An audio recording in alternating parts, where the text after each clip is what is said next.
Screen, mobile, ಆಮೇಲೆ computer, ನಾವೇಡೇಸ್ laptop ಮಾಡಬೇಡಿ, ಸ್ಕಿಪ್ ನೋಡಿ. Hi, welcome back to Vedant nursing teachings. ತುಂಬ ಜನದ್ದು ಮೇನ್ ಪ್ರಾಬ್ಲಮ್ ಏನಂದರೆ ಕಣ್ಣೂರಿನ ಕಡಿಮೆ ಮಾಡೋದ್ರ ಬಗ್ಗೆ WHO, world health organization, next ophthalmologist, ನೇತ್ರ ತಜ್ಞರು ಇದ್ರ ಬಗ್ಗೆ ಏನೇನು ಹೇಳಿದ್ದಾರೆ ಈ ವಿಡಿಯೋದಲ್ಲಿ ಸಂಪೂರ್ಣ ಮಾಹಿತಿ ಕೊಟ್ಟಿದ್ದೀನಿ. ಕಡೆಯವರೆಗೂ ಈ ವಿಡಿಯೋನ ನೋಡಿ, ಯಾವುದೇ ಕಾರಣಕ್ಕೂ ಸ್ಕಿಪ್ ಮಾಡೋಕ್ಕೆ ಹೋಗ್ಬೇಡಿ.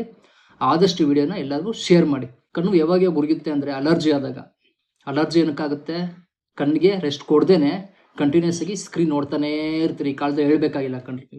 ಸ್ಕ್ರೀನು, ಮೊಬೈಲು, ಆಮೇಲೆ ಕಂಪ್ಯೂಟರು, ನಾವೇಡೇಸ್ ಲ್ಯಾಪ್ಟಾಪ್, ಇದೇ ಮೇನ್ ಕಾರಣ. ಇನ್ಸ್ಟ್ಯಾಂಟ್ ರಿಲೀಫ್ ಕಣ್ಣೂರಿನ ಕಡಿಮೆ ಮಾಡೋದಕ್ಕೆ ಸಡನ್ ಆಗಿ ಏನೇನು ಮಾಡ್ಬೇಕಂದ್ರೆ, ಫಸ್ಟ್ ಪಾಯಿಂಟ್, ಶುದ್ಧವಾದ ತಣ್ಣೀರಿನಿಂದ, ಕೋಲ್ಡ್ ವಾಟರ್ ಅಂತೀವಿ, ಶುದ್ಧವಾದ ತಣ್ಣೀರಿನಿಂದ ಕಣ್ಣನ್ನ ತೊಳಿರಿ. ಕಣ್ಣನ್ನ ವಾಶ್ ಮಾಡಬೇಕು. ಆಗ ಐ ಬರ್ನಿಂಗ್ ರಿಲೀಫ್ ಸಿಗುತ್ತೆ. ಶುದ್ಧ ಬಟ್ಟೆನ ತಣ್ಣೀರಿನಲ್ಲಿ ಅದ್ದಿ ಕಣ್ಣಿನ ಮೇಲೆ ಒಂದು ಸ್ವಲ್ಪ ಕಾಲ ಇಡಿ. ಸೌತೆಕಾಯಿನ ರೌಂಡಾಗಿ ಕಟ್ ಮಾಡಿ ಸೌತೆಕಾಯಿನ ಇಲ್ಲೊಂದಿಗೆ ಸ್ವಲ್ಪ ತಿಂಗೆ ಒಂದು 10 to 20 ನಿಮಿಷ. ನೋಡಿದ್ರಲ್ಲ, ಇದಿಷ್ಟು ಐ ಬರ್ನಿಂಗ್, ಕಣ್ಣಿನ ಉರಿಯನ್ನು ತಡೆಗಟ್ಟುವ ವಿಧಾನಗಳು, ಹೋಮ್ ರೆಮಿಡೀಸ್. ಈ ತರ ಮತ್ತಷ್ಟು ವಿಡಿಯೋಗಳಿಗಾಗಿ ನನ್ನ ಚಾನೆಲ್ನ ಲೈಕ್ ಮಾಡಿ, ಸಬ್ಸ್ಕ್ರೈಬ್ ಆಗಿ, ಆದಷ್ಟು ವಿಡಿಯೋನ ಎಲ್ಲರಿಗೂ ಶೇರ್ ಮಾಡಿ. Thank you.